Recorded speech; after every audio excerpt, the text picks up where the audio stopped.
this is not a small project. Probably somewhere between $25–30 million. And you're going to see a page in here on a military academy, which Denise and her husband are intimately involved with, and it does not account for that. We're looking to purchase 40 acres right by the entrance to the south gate to Luke Air Force Base. Those are familiar with Luke. And if we get this done, we're going to have a museum, plus we're going to have a restoration center. And we found out with a meeting with the VA the other day, Teresa was involved with that meeting, Sandy and I, and we found out there are thousands of veterans in the state of Arizona that have PTSD. In addition to those veterans, there are also thousands of veterans that are physically handicapped and in need of services. So we are looking to set up a restoration center that would support the museum for military vehicles. And Albert has kindly signed on to my advisory board to oversee the restoration center. Of course, we've got to buy the land first.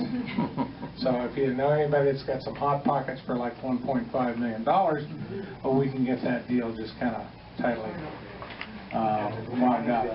But in going through this, apparently there is the program that we're looking to establish when we're looking at the restoration center is basically restoring non-fixed wing aircraft, which would be your helicopters, and we would have a depot level repair facility. So it's virtually anything that comes in that door can be repaired. How many know what a bridge crane is? Okay, even Denise knows what a bridge crane is. We're going to have a 25-ton, with a little bit of help here, bridge crane, that will basically cover the entire facility where you can move anything from one location to another within that building. And there's nothing that will interfere with the movement of that object inside that facility. We're going to have classrooms on one side of the building, and I'd like to institute a UTI-type training program for those that are disabled vets.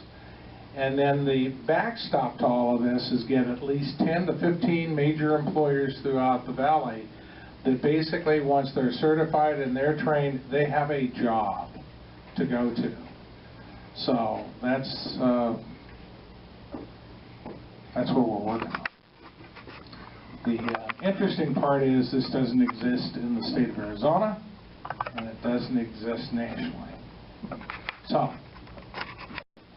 and the other thing, when you knock that picture down, Denise's husband actually created this. We had an opportunity, and I'm going to give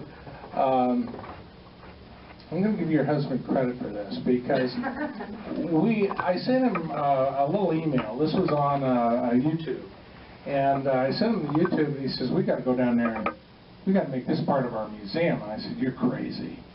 He said, "No, let's do a road trip. Let's go down there and see it."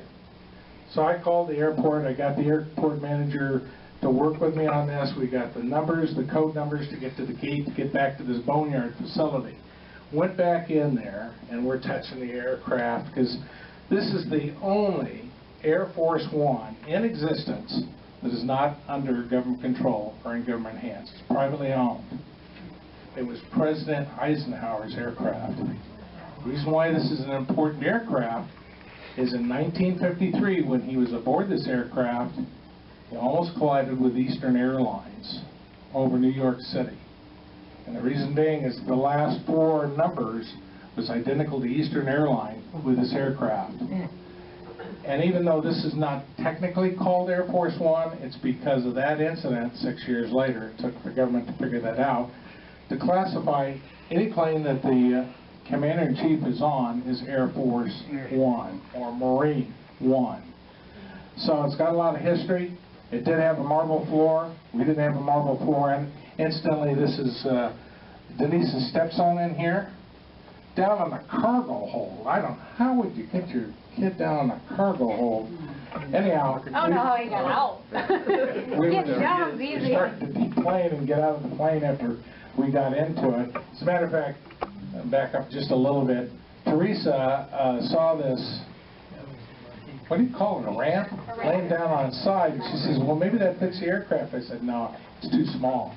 She said, well, let's put it upright. Let's see if it'll fit. And we put it upright. We drug it all the way over to the aircraft. Sure enough, it fits exactly to the cockpit entry.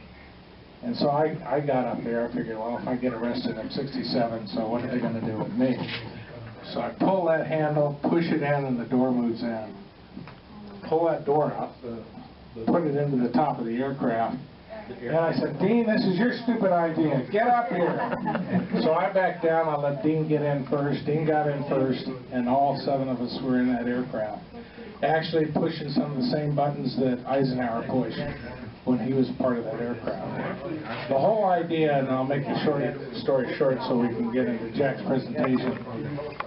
In this 40-acre parcel that's right next to the south entrance is a little knoll.